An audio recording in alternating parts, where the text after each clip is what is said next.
3. Ajaran Islam tentang respons terhadap celaan dan ejekan. Menurut ajaran agama Islam, Muslim hanya boleh menanggapi celaan lisan, ejekan, dan cemoohan terhadap iman mereka dan tokoh-tokoh suci mereka dalam bentuk-bentuk berikut. 1. Setiap kritik terhadap Islam, atau tuduhan terhadapnya, yang mendasari celaan harus dibantah dan dijawab dengan perkataan dan ucapan. 2. Selain menjawab kritik tertentu, semua upaya yang mungkin harus dilakukan untuk menyajikan gambaran Islam yang benar dan akurat secara umum. Dengan lebih banyak pencerahan dan lebih sedikit ketidaktahuan yang berlaku tentang Islam dan Nabi Muhammad SAW, insiden kesalahpahaman, celaan, fitnah, dan ejekan akan berkurang. 3. Mengenai pelanggaran atau rasa sakit yang secara alami dirasakan Muslim sebagai akibat dari celaan tersebut, mereka diajarkan untuk merespons dengan A. Menahan provokasi dengan kesabaran yang gigih, B. Mengabaikan celaan, C. Memisahkan diri sementara dari perkumpulan para pencaci saat celaan berlanjut, D. Melatih pengampunan mengingat ketidaktahuan para pencaci. Semua ini dinyatakan dengan jelas dan kategoris dalam Al-Quran dan terbukti dari tindakan Nabi Muhammad SAW. Islam tidak mengizinkan untuk merespons dengan tidak terkendali dengan kemarahan dan amarah, menyerukan pembalasan fisik dan hukuman, atau mengancam atau menyerang siapapun dengan kekerasan fisik. Adalah sepenuhnya salah dan sama sekali tidak berdasar untuk menuduh bahwa Islam mengajarkan Muslim untuk membunuh siapapun yang mencaci maki agama mereka, mengejeknya, atau menyinggung perasaan mereka terhadap iman mereka. Sebagai poin umum, perlu dicatat bahwa Al-Quran itu sendiri mencatat banyak tuduhan yang dilancarkan terhadap, dan hinaan yang ditumpuk pada, Nabi Muhammad SAW oleh lawan-lawannya selama hidupnya. Misalnya, bahwa beliau gila, atau bahwa beliau mengarang wahyu beliau, dan Al-Quran menjawab tuduhan-tuduhan ini. Tetapi tidak ada tempat pun yang mensyaratkan Muslim untuk menjatuhkan hukuman apapun kepada para penuduh. Terlebih lagi, jika celaan atau kritik semacam itu perlu dibungkam dengan paksaan, lalu mengapa Al-Quran itu sendiri mengutip begitu banyak dari mulut lawan-lawannya dan dengan demikian menyimpannya selamanya? Al-Quran mengajarkan kesabaran dalam menanggapi celaan lisan. Al-Quran mengatakan kepada Muslim. 1. Sungguh, kamu akan mendengar banyak gangguan dari orang-orang yang diberi kitab sebelum kamu dan dari orang-orang musyrik. Dan jika kamu bersabar dan menjaga dirimu, maka sesungguhnya yang demikian itu termasuk urusan yang patut diutamakan. Al-Quran Surat 3 ayat 186. 2. Banyak di antara ahli kitab yang ingin mengembalikan kamu menjadi kafir setelah kamu beriman, karena dengki yang timbul dari diri mereka sendiri, setelah kebenaran jelas bagi mereka. Maka maafkanlah, dan biarkanlah mereka, sampai Allah mendatangkan perintahnya. Al-Quran Surat 2 ayat 109. Sehubungan dengan ayat-ayat ini, tercatat dalam kumpulan hadis Imam Bukhari. Rasulullah SAW dan para sahabatnya biasa memaafkan kaum musyrikin dan ahli kitab, sebagaimana Allah telah memerintahkan mereka, dan mereka biasa menunjukkan kesabaran saat mendengar perkataan yang menyakitkan. Kita dapat mempertimbangkan 3 sabda Nabi Muhammad SAW lainnya yang memuji kesabaran dalam menghadapi celaan lisan. Muslim yang bergaul dengan orang banyak dan bersabar atas perkataan menyakitkan mereka, lebih baik daripada orang yang tidak bergaul dengan orang banyak dan tidak menunjukkan kesabaran atas celaan mereka. Sungguh sebuah pedoman mulia dan luar biasa, yang sangat relevan di dunia modern ini di mana orang-orang dari berbagai keyakinan dan pandangan yang berbeda harus banyak bergaul dan berinteraksi. Tidak ada seorang pun, dan tidak ada sesuatu pun yang memiliki kesabaran lebih besar daripada Allah saat mendengar perkataan menyakitkan. Manusia menyerukan adanya anak baginya, dan Dia menganugerahkan mereka keselamatan dan rezeki. Ini memberitahu kita bahwa Allah sendiri memberikan contoh tertinggi dalam menunjukkan kesabaran saat mendengar sesuatu yang tidak menyenangkan. Dalam kasus ini bahwa Allah memiliki seorang anak atau keturunan. Dia tidak hanya menunjukkan kesabaran dan menahan diri, tetapi Dia terus berbelas kasih dan murah hati terhadap mereka yang mengucapkan hal-hal yang tidak Dia sukai. Suatu ketika Rasulullah SAW membagikan harta rampasan perang di antara orang-orang. Seorang laki-laki dari kaum Ansyar berkata, "Demi Allah, Muhammad, dengan pembagian ini, tidak bermaksud menyenangkan Allah."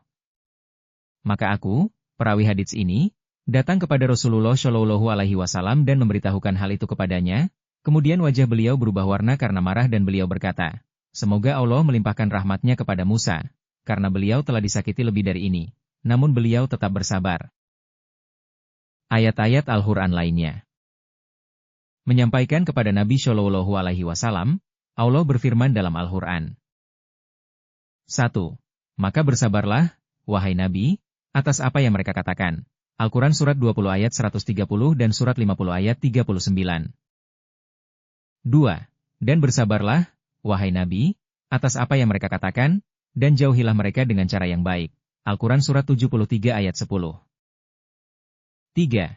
Dan janganlah kamu mengikuti orang-orang kafir dan orang-orang munafik, dan janganlah kamu hiraukan perkataan mereka yang menyakitkan. Al-Quran Surat 33 ayat 48.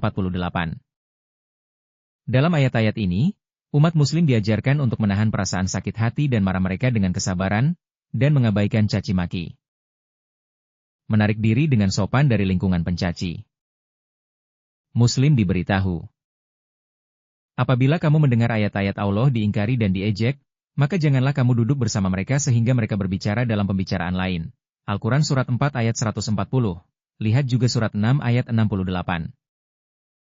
Kedua ayat ini membahas kasus ketika agama diejek dan dicemooh, berbeda dengan hanya dikritik. Seorang muslim dituntut untuk tidak melakukan lebih dari menarik diri dari perkumpulan semacam itu, dan itu pun hanya selama ejekan berlanjut, dan diperbolehkan kembali bergabung dengan perkumpulan yang sama ketika mereka telah mengubah topik pembicaraan. Sungguh jauh dari perintah muslim untuk membunuh orang-orang seperti itu. Muslim diinstruksikan untuk berpisah dengan mereka selama celaan yang tidak beralasan mereka, terus berlanjut tetapi tetap mempertahankan aspek lain dari hubungan mereka dengan pelanggar yang sama itu. Adakah ajaran yang lebih mulia dan mengangkat moral daripada ini? Setiap kritik yang mendasari celaan harus dijawab. Tetapi tanggapan terhadap celaan, cemoohan, atau ejekan semata adalah menarik diri dari perkumpulan para pencaci. Ayat berikut, yang ditujukan kepada Nabi Muhammad SAW, telah dikutip sebelumnya. Dan bersabarlah, wahai Nabi, atas apa yang mereka katakan, dan jauhilah mereka dengan cara yang baik. Al-Quran Surat 73 ayat 10.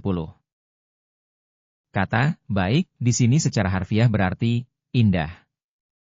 Oleh karena itu, menarik diri, harus dilakukan dengan cara yang bermartabat, sopan, bukan dengan merendahkan diri ke tingkat perilaku buruk dan celaan mereka. Beberapa peristiwa dari kehidupan Nabi Muhammad SAW. Insiden pertama, Suhail ibn Amr adalah seorang tokoh terkemuka di antara para penentang Nabi Muhammad SAW di Mekah. Beliau adalah juru bicara dan orator ulung dari suku Quraisy, dan biasa menggunakan orasinya untuk menyampaikan pidato menentang Nabi SAW. Beliau ditangkap oleh kaum muslimin pada pertempuran Badar dan dibawa ke hadapan Nabi SAW. Umar ibn al-Khattab menyarankan agar hukuman diterapkan padanya sebelum membebaskannya. Wahai Nabi Allah, izinkan aku mencabut gigi depan Suhail agar dia tidak akan pernah bisa menggunakan orasinya melawamu. Nabi SAW menjawab tanpa ragu. Tentu tidak. Aku tidak akan melukai siapapun, karena Allah akan melukaiku meskipun aku adalah nabinya. Nabi SAW juga membuat prediksi tentang Suhail. Mungkin suatu hari dia akan mengatakan sesuatu yang akan membuatmu bahagia. Sekitar 6 tahun kemudian ketika Makkah jatuh ke tangan muslimin, Nabi SAW menyatakan pengampunan bagi semua mantan musuhnya termasuk Suhail. Sangat terharu dengan perlakuan penuh kasih ini, Suhail memeluk Islam. 2 tahun kemudian ketika Nabi SAW wafat dan muslimin dilanda kebingungan dan ketidakpastian, maka seperti halnya di Madinah Abu Bakar menyampaikan pidato yang mengembalikan iman dan ketenangan mereka. Demikian pula di Makkah Suhailah yang menyampaikan pidato serupa yang memperkuat kepercayaan muslimin kota itu bahwa Islam akan terus ada meskipun Nabi SAW wafat.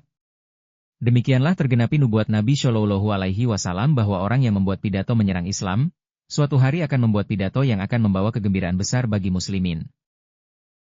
Peristiwa kedua, suatu ketika Nabi SAW membagikan sebagian harta kekayaan kepada para pengikutnya, seorang pria menuduh beliau di hadapannya bahwa beliau tidak adil dan menghina beliau dengan mengatakan, "Takutlah kepada Allah, wahai Muhammad."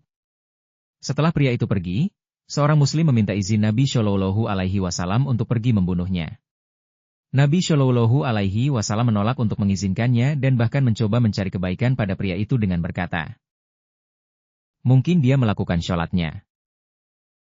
Muslim itu menjawab, "Banyak orang yang sholat, tetapi apa yang mereka ucapkan dengan lidah mereka tidaklah sesuai dengan isi hati mereka." Dia bermaksud bahwa pria itu mungkin tidak berhati muslim. Nabi SAW menjawab, "Aku tidak diperintahkan oleh Allah untuk melihat ke dalam hati orang atau membedah isi dada mereka." Peristiwa ketiga, Suatu ketika beberapa orang Yahudi menyapa Nabi Muhammad Shallallahu Alaihi Wasallam dengan mengubah ucapan salam, Assalamualaikum, semoga kedamaian menyertai kalian, menjadi Assalamu alaikum, yang berarti, semoga kematian menyertai kalian. Istri beliau, Aisyah, membalas, dan semoga kematian dan kutukan menyertai kalian. Nabi Shallallahu Alaihi Wasallam berkata kepadanya, tenanglah, Aisyah, Allah mencintai seseorang yang berbuat baik dan lembut dalam segala hal. Atau menurut riwayat lain beliau bersabda, tenanglah Aisyah. Kamu harus berbuat baik dan lembut, dan berhati-hatilah menggunakan bahasa yang kasar dan buruk. Nabi Shallallahu Alaihi Wasallam menambahkan bahwa beliau telah mendengar salam mereka dan telah memberikan balasan yang cukup hanya dengan mengatakan, dan semoga menyertai kalian juga. Dengan demikian, batas maksimal balasan, jauh dari menyerang mereka secara fisik, bahkan tidak mengulangi kutukan yang sama terhadap mereka, tetapi membalas bahwa apapun yang mereka inginkan untuknya, beliau menginginkan hal yang sama untuk mereka. Peristiwa keempat, suatu ketika ada 4 orang yang menyebarkan tuduhan perbuatan tidak bermoral terhadap istri Nabi Shallallahu Alaihi Wasallam, Aisyah. Tuduhan mereka akhirnya terbukti tidak benar. Salah satu dari mereka, bernama Mistah, yang miskin, biasa menerima bantuan keuangan dari ayah Aisyah, Abu Bakar, pengikut Nabi Muhammad Shallallahu Alaihi Wasallam yang paling terkemuka dan kemudian menjadi khalifah pertama Islam. Setelah insiden ini, Abu Bakar bersumpah tidak akan pernah lagi membantu Mistah. Ayat berikut diwahyukan kepada Nabi Shallallahu Alaihi Wasallam pada kesempatan ini. Dan janganlah orang-orang yang mempunyai kelebihan dan kelapangan di antara kamu bersumpah, tidak akan memberi, kepada kaum kerabatnya, orang-orang miskin dan orang-orang yang berhijrah pada jalan Allah.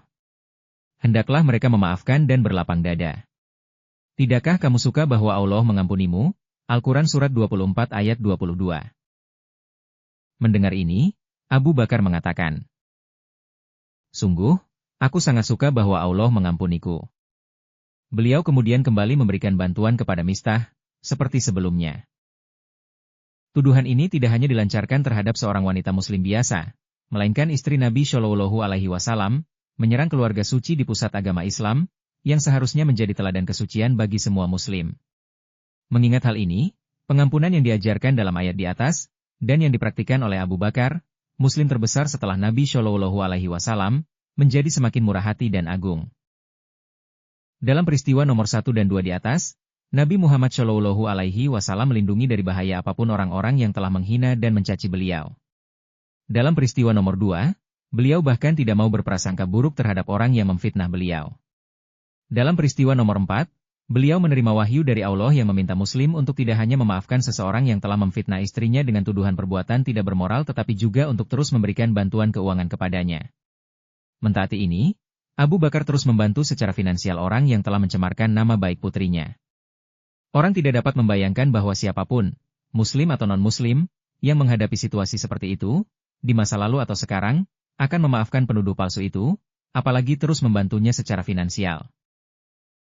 Suatu ketika terjadi pertengkaran antara seorang Yahudi dan seorang Muslim setelah seorang Yahudi bersumpah demi Allah dengan kata-kata, demi Zat yang memberikan keunggulan kepada Musa atas semua manusia.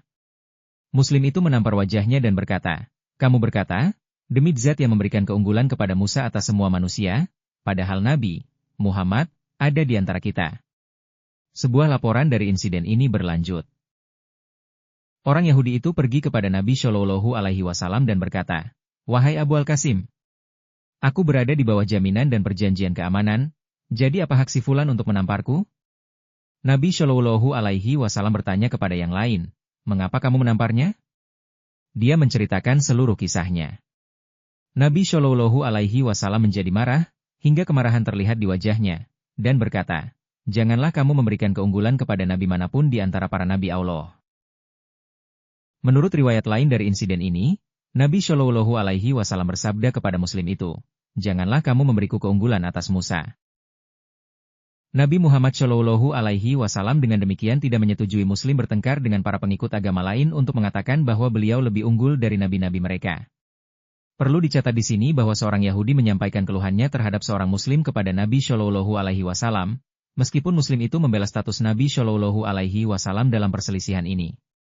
Orang Yahudi itu, yang hidup di bawah perjanjian keamanan yang diberikan oleh Nabi Shallallahu Alaihi Wasallam, yakin bahwa Nabi Shallallahu Alaihi Wasallam akan berbuat adil. Nabi Shallallahu Alaihi Wasallam tidak memuji tindakan impulsif Muslim itu, pun tidak memujinya karena membela beliau. Sebaliknya, beliau menyuruh Muslim itu untuk menahan diri dari mencoba membuktikan keunggulannya atas Musa.